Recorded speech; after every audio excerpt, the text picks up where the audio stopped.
വചനമേ നിത്യജീവന്റെ ആധാരമേ, രക്ഷയേകിടും സത്യമാർഗമേ, എന്റെ ആത്മാവിനാശ്വാസമേ. വചനം വചനം വചനം. 1 ദിനവൃത്താന്തം 2-ാം അധ്യായം. ഇസ്രായേലിന്റെ പുത്രന്മാർ ഇവരായിരുന്നു: Reuben, Simeon, Levi, Judah, Issachar, Zebulun, Dan, Joseph, Benjamin, Naphtali, Gad, Asher. യൂദായുടെ പുത്രന്മാർ ഏർ, ഓനാൻ, ഷേലഹ് എന്നിവരായിരുന്നു. മൂവരും കാനാൻകാരിയായ ബെഷുവായിൽ നിന്ന് അവന് ജനിച്ചവരായിരുന്നു. യൂദായുടെ ആദ്യജാതനായ ഏർ കർത്താവിന്റെ ദൃഷ്ടികളിൽ ദുഷ്ടനായിരുന്നതിനാൽ അവിടുന്ന് അവനെ നിഗ്രഹിച്ചു. അവന്റെ മരുമകളായ താമാർ അവന് പേരസിനെയും സേറഹിനെയും പ്രസവിച്ചു. യൂദായുടെ പുത്രന്മാർ ആകെ 5 പേരായിരുന്നു. പേരസിന്റെ പുത്രന്മാർ ഹെസ്രോണും ഹാമൂലുമായിരുന്നു. സേറഹിന്റെ പുത്രന്മാർ സിമ്രി, ഏദാൻ, ഹേമാൻ, കൽക്കോൽ, ദാര എന്നിങ്ങനെ ആകെ 5 പേരായിരുന്നു.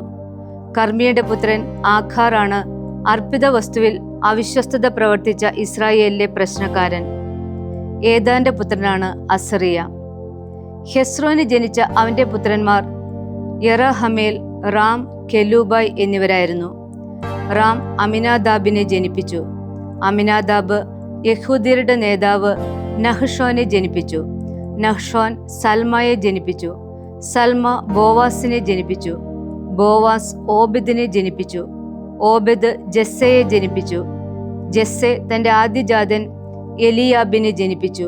കൂടാതെ രണ്ടാമനായ അമിനാദാബ്, മൂന്നാമനായ ഷിമ്മ, നാലാമനായ നദനേൽ, അഞ്ചാമനായ റദ്ദായ്, ആറാമനായ ഓസെം, ഏഴാമനായ ദാവീദ് എന്നിവരെയും.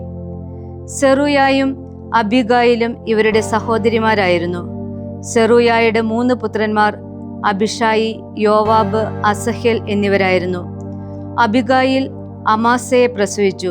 അമാസയുടെ പിതാവ് ഇസ്മായേല്യനായ യെത്തെരയായിരുന്നു. ഹെസ്രോന്റെ മകനായ കാലെബ് ഭാര്യയായ അസൂബായിലും യെറിയോദിലും മക്കളെ ജനിപ്പിച്ചു.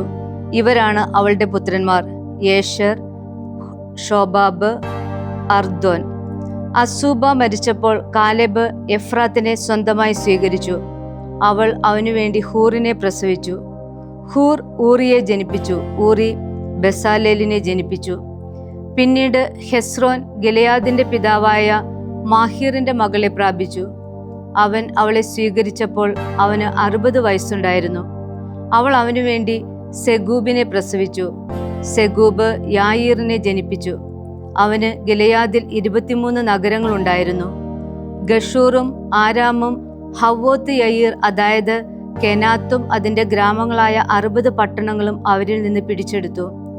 ഇവരെല്ലാവരും ഗിലെയാദിന്റെ പിതാവായ മാഹീറിന്റെ മക്കളായിരുന്നു. ഹെസ്രോന്റെ മരണത്തിന് ശേഷം കാലെബ് പിതാവിന്റെ ഭാര്യയായിരുന്ന എഫ്രാത്തായെ പ്രാപിച്ചു. അവൾ അവനു വേണ്ടി തെക്കോവായുടെ പിതാവായ ആഷ്ഹൂറിനെ പ്രസവിച്ചു. ഹെസ്രോന്റെ ആദ്യജാതൻ യെറഹ്മേലിന്റെ പുത്രന്മാർ ആദ്യജാതനായ റാമും ബൂന, ഓറൻ, ഓസെം, അഹിയ എന്നിവരുമായിരുന്നു. യെറഹ്മേലിന് വേറൊരു ഭാര്യയും ഉണ്ടായിരുന്നു. അവളുടെ പേര് അഥാറ എന്നായിരുന്നു. അവളാണ് ഓനാമിന്റെ അമ്മ. യെറഹ്മേലിന്റെ ആദ്യജാതനായ റാമിന്റെ പുത്രന്മാർ മാസ്, യാമിൻ, ഏക്കർ എന്നിവരായിരുന്നു. ഓനാമിന്റെ പുത്രന്മാർ ഷമ്മായും യാദായുമായിരുന്നു. ഷമ്മായുടെ പുത്രന്മാർ നാദാബും അബിഹൂറും. അബിഹൂറിന്റെ ഭാര്യയുടെ പേര് അബിഹായിൽ. അവൾ അവനു വേണ്ടി അഹ്ബാൻ, മോലിദ് എന്നിവരെ പ്രസവിച്ചു. നാദാമിന്റെ പുത്രന്മാർ സേലദും അബായിമും ആയിരുന്നു. സേലദ് മക്കളില്ലാതെ മരിച്ചു. അബായിമിന്റെ പുത്രൻ യിഷി, യിഷിയുടെ പുത്രൻ ശേഷാൻ, ശേഷാന്റെ പുത്രൻ അഹ്ലായ്. ഷമ്മായുടെ സഹോദരൻ യാദായുടെ പുത്രന്മാർ യെത്തറും ജോനാദാനും ആയിരുന്നു. യെത്തർ മക്കളില്ലാതെ മരിച്ചു. ജോനാദാന്റെ പുത്രന്മാരായിരുന്നു പേലെത്തും സാസായും. ഇവരെല്ലാം യെറഹ്മേലിന്റെ മക്കളായിരുന്നു. ശേഷാന് പുത്രിമാരല്ലാതെ പുത്രന്മാരുണ്ടായിരുന്നില്ല. ശേഷാന് ഈജിപ്തുകാരനായ ഒരു ദാസനുണ്ടായിരുന്നു. അവന്റെ പേര് യർഹ എന്നായിരുന്നു. ശേഷാൻ മകളെ തൻ്റെ സേവകൻ യർഹായ്ക്ക് ഭാര്യയായി കൊടുത്തു. അവൾ അവനു വേണ്ടി അത്തായിയെ പ്രസവിച്ചു. അത്തായി നാദാനെ ജനിപ്പിച്ചു. നാദാൻ സബാദിനെ ജനിപ്പിച്ചു. സബാദ് എഫ്ലാലിനെ ജനിപ്പിച്ചു. എഫ്ലാൽ ഓബദിനെ ജനിപ്പിച്ചു. ഓബദ് യേഹുവിനെ ജനിപ്പിച്ചു. യേഹു അസറിയായെയും ജനിപ്പിച്ചു. അസറിയ ഹേലസിനെ ജനിപ്പിച്ചു. ഹേലസ് എലേയാസായെ ജനിപ്പിച്ചു. എലേയാസ സിസ്മായിയെ ജനിപ്പിച്ചു. സിസ്മായി ഷല്ലൂമിനെ ജനിപ്പിച്ചു. ഷല്ലൂം യക്കാമിയായെ ജനിപ്പിച്ചു. യക്കാമിയ എലീഷാമായെ ജനിപ്പിച്ചു. യറഹ്മേലിന്റെ സഹോദരനായ കാലെബിന്റെ പുത്രന്മാർ: അവന്റെ ആദ്യജാതൻ മേഷായും അവൻ സീഫിന്റെ പിതാവായിരുന്നു. ഹെബ്രോണിന്റെ പിതാവായ മരേഷായുടെ പുത്രന്മാരും. ഹെബ്രോണിന്റെ പുത്രന്മാർ കോറഹ്, തപ്പുവ, റക്കെം, ഷാമ. ഷാമ യോർക്കെയാമിന്റെ പിതാവായ റാഹാമിനെ ജനിപ്പിച്ചു. റക്കെം ഷമ്മായിയെ ജനിപ്പിച്ചു. ഷമ്മായിയുടെ പുത്രൻ മാവോൻ. മാവോനായിരുന്നു ബസൂറിന്റെ പിതാവ്. ഹാരാൻ, മോസ, ഗാസേസ് എന്നിവരെ കാലെബിന്റെ ഉപനാരിയായ ഏഫ പ്രസവിച്ചു. ഹാരാൻ ഗാസേസിനെ ജനിപ്പിച്ചു. യഹ്ദായിയുടെ പുത്രന്മാർ: റേഗം, യോത്താം, ഗേഷാൻ, പേലെത്ത്, ഏഫ, ഷാഫ്. കാലെബിന്റെ മാഹ എന്ന ഉപനാരി ഷേബറിനെയും തിർഹാനെയും പ്രസവിച്ചു. കൂടാതെ മദ്മാനായുടെ പിതാവായ ഷാഫിനെയും മഗ്ബേനായുടെയും ഗിബയായുടെയും പിതാവായ ഷേവായെയും അവൾ പ്രസവിച്ചു. കാലെബിന്റെ പുത്രിയാണ് അക്സ.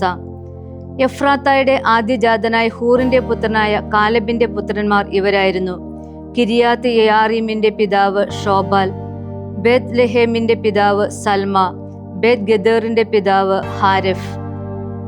അർദ്ധമെനുഹോത്തുകാരും ഹരോയെയും കിരിയാത്ത് യയാറീമിന്റെ പിതാവായ ഷോബാലിന്റെ പുത്രന്മാരായിരുന്നു. കിരിയാത്ത് യയാറീമിന്റെ കുടുംബങ്ങൾ ഇത്തുകാർ, പൂത്തുകാർ, ഷൂമാത്തുകാർ, മിശ്രായക്കാർ എന്നിവരായിരുന്നു. ഇവരിൽ നിന്നാണ് സൊറാത്തുകാരും എഷാത്തൂലുകാരും ഉത്ഭവിച്ചത്. ബദ്ലഹേം നെതോഫാത്തുകാർ, അത്രോദ്, ബേൽ, യോവാബ്, അർദ്ധമെനുഹോത്തുകാരായ സോറുകാർ എന്നിവർ സൽമാന്റെ മക്കളാണ്. യാബേസിൽ വസിച്ചിരുന്ന നിയമജ്ഞ കുടുംബങ്ങളാണ് തിറാത്തുകാർ, ഷിമേയാത്തുകാർ, സുക്കാത്തുകാർ. രേഹാബു ഭവനത്തിന്റെ പിതാവായ ഹമാത്തിൽ നിന്ന് വന്നവരാണ് കേന്യർ. യെശയ്യാ പ്രവാചകന്റെ പുസ്തകം 33-ാം അധ്യായം. നശിപ്പിക്കപ്പെടാതിരിക്കെ നശിപ്പിക്കുകയും വഞ്ചിക്കപ്പെടാതിരിക്കെ വഞ്ചിക്കുകയും ചെയ്തവനെ നിനക്ക് ദുരിതം. നീ നശിപ്പിച്ചു കഴിയുമ്പോൾ നീ നശിപ്പിക്കപ്പെടും. നിന്റെ വഞ്ചന കഴിയുമ്പോൾ അവർ നിന്നെ വഞ്ചിക്കും. കർത്താവേ, ഞങ്ങളോട് കരുണയുണ്ടാകണമേ. ഞങ്ങൾ അങ്ങേക്ക് വേണ്ടി കാത്തിരിക്കുന്നു. ഓരോ പ്രഭാതത്തിലും ഞങ്ങളുടെ കരവും കഷ്ടതയുടെ കാലത്ത് ഞങ്ങളുടെ രക്ഷയും ആയിരിക്കണമേ.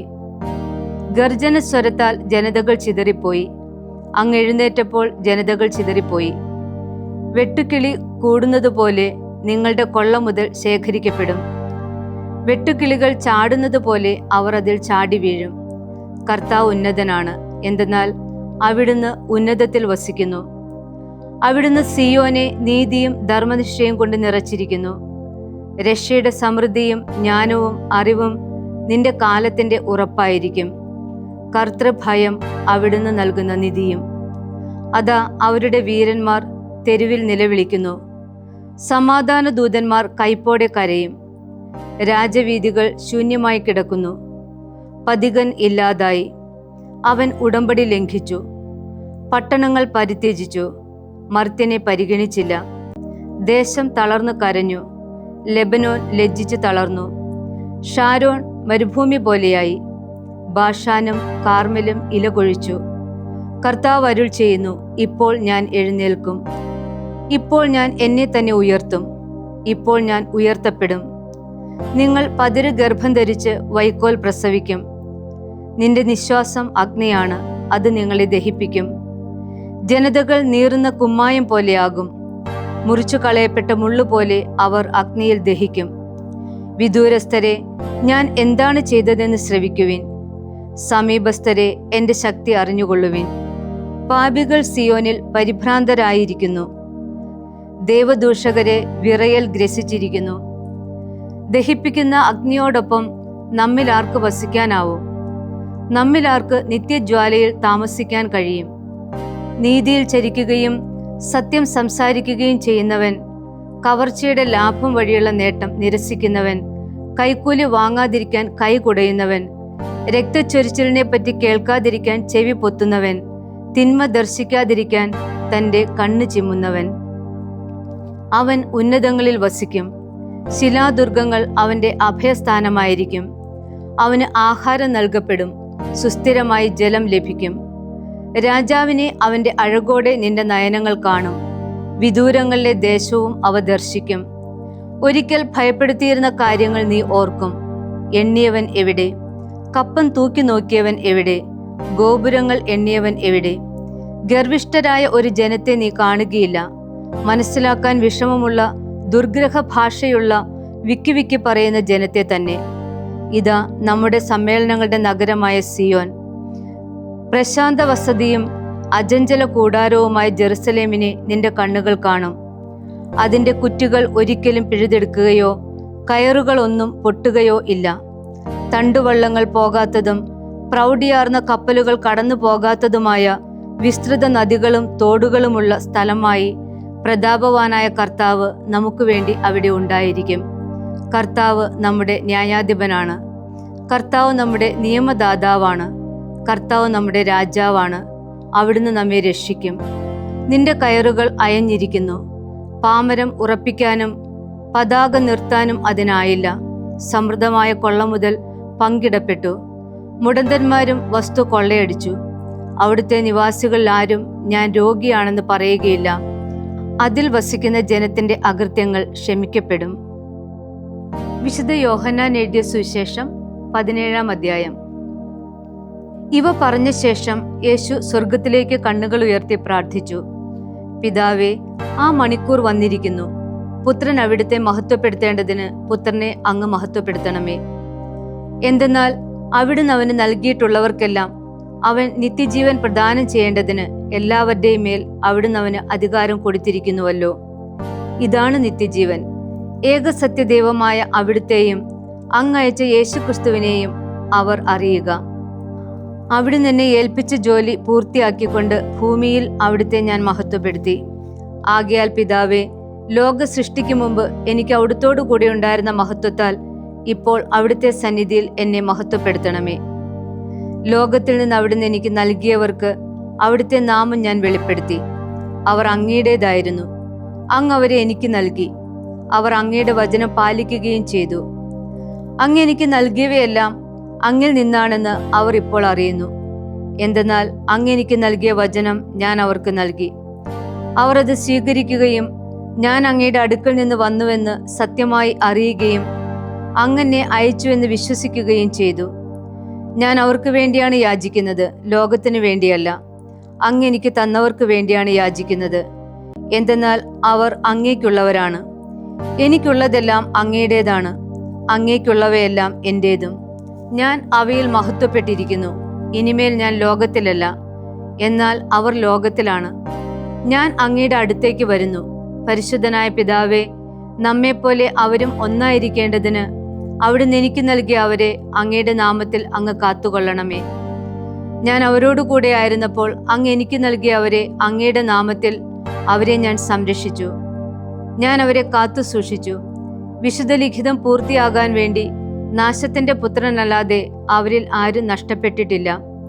എന്നാൽ ഇപ്പോൾ ഇതാ ഞാൻ അങ്ങയുടെ അടുത്തേക്ക് വരുന്നു. ഇതെല്ലാം ലോകത്തിൽ വെച്ച് ഞാൻ സംസാരിക്കുന്നത് എൻ്റെ സന്തോഷം അവരിൽ പൂർണ്ണമായി ഉണ്ടാകേണ്ടതിനാണ്. അവിടുത്തെ വചനം അവർക്ക് ഞാൻ നൽകിയിരിക്കുന്നു. എന്നാൽ ലോകം അവരെ ദ്വേഷിച്ചു. എന്തെന്നാൽ ഞാൻ ലോകത്തിൻ്റെതല്ലാത്ത പോലെ അവരും ലോകത്തിൻ്റെതല്ല. ലോകത്തിൽ നിന്ന് അവരെ അവിടുന്ന് എടുക്കണമെന്നല്ല, ദുഷ്ടനിൽ നിന്ന് അവരെ കാത്തുകൊള്ളണമെന്നാണ് ഞാൻ യാചിക്കുന്നത്. ഞാൻ ലോകത്തിൻ്റെതല്ലാത്ത പോലെ അവരും ലോകത്തിൻ്റെതല്ല. അവരെ അങ്ങ് സത്യത്താൽ വിശുദ്ധീകരിക്കണമേ. അവിടുത്തെ വചനമാണ് സത്യം. അങ്ങനെ ലോകത്തിലേക്ക് അയച്ച പോലെ ഞാനും അവരെ ലോകത്തിലേക്ക് അയച്ചിരിക്കുന്നു. അവരും സത്യത്താൽ വിശുദ്ധീകരിക്കപ്പെടേണ്ടതിന് അവർക്ക് വേണ്ടി ഞാൻ എന്നെ തന്നെ വിശുദ്ധീകരിക്കുന്നു. അവർക്ക് വേണ്ടി മാത്രമല്ല, അവരുടെ വചനം മൂലം എന്നിൽ വിശ്വസിക്കുന്നവർക്ക് വേണ്ടി കൂടിയാണ് ഞാൻ യാചിക്കുന്നത്. അവരെല്ലാവരും ഒന്നായിരിക്കാൻ വേണ്ടി പിതാവേ, അങ്ങ് എന്നിലും ഞാൻ അങ്ങിലും ആയിരിക്കുന്ന പോലെ അവരും നമ്മിലായിരിക്കുന്നതിനും അങ്ങനെ അവിടുന്ന് എന്നെ അയച്ചുവെന്ന് ലോകം വിശ്വസിക്കുന്നതിനും വേണ്ടിയാണ്. നാം ഒന്നായിരിക്കുന്ന പോലെ അവരും ഒന്നായിരിക്കുന്നതിന് അങ്ങ് എനിക്ക് തന്ന മഹത്വം അവർക്ക് ഞാൻ നൽകിയിരിക്കുന്നു. അവർ പൂർണ്ണമായും ഒന്നാകേണ്ടതിന് ഞാൻ അവരിലും അവിടുന്ന് എന്നിലും ആയിരിക്കുന്നു. അങ്ങനെ അങ്ങെന്നെ അയച്ചുവെന്നും അങ്ങെന്നെ സ്നേഹിച്ച പോലെ തന്നെ അവരെയും സ്നേഹിച്ചുവെന്നും ലോകം അറിയട്ടെ. പിതാവേ, ലോകസ്ഥാപനത്തിന് മുൻപ് എന്നോടുള്ള അങ്ങയുടെ സ്നേഹത്താൽ അങ്ങെനിക്ക് മഹത്വം നൽകി. അത് കാണാൻ അങ്ങെനിക്ക് നൽകിയവരും ഞാൻ ആയിരിക്കുന്നിടത്ത് എന്നോടുകൂടെ ആയിരിക്കണമെന്ന് ഞാൻ ആഗ്രഹിക്കുന്നു. നീതിമാനായ പിതാവേ, ലോകം അങ്ങയെ അറിഞ്ഞിട്ടില്ല, എന്നാൽ ഞാൻ അങ്ങയെ അറിഞ്ഞിരിക്കുന്നു. എന്നെ അങ്ങാണ് അയച്ചതെന്ന് ഇവരും അറിഞ്ഞിരിക്കുന്നു. അങ്ങയുടെ നാമം അവരെ ഞാൻ അറിയിച്ചു. അങ്ങ് എനിക്ക് നൽകിയ സ്നേഹം അവരിൽ ഉണ്ടാകേണ്ടതിനും ഞാൻ അവരിൽ ആയിരിക്കേണ്ടതിനുമായി ഞാൻ ഇനിയും അതറിയിക്കും. ദൈവവചനമേ, നിത്യജീവന്റെ ആധാരമേ, രക്ഷയേകിടും സത്യമാർഗമേ, എന്റെ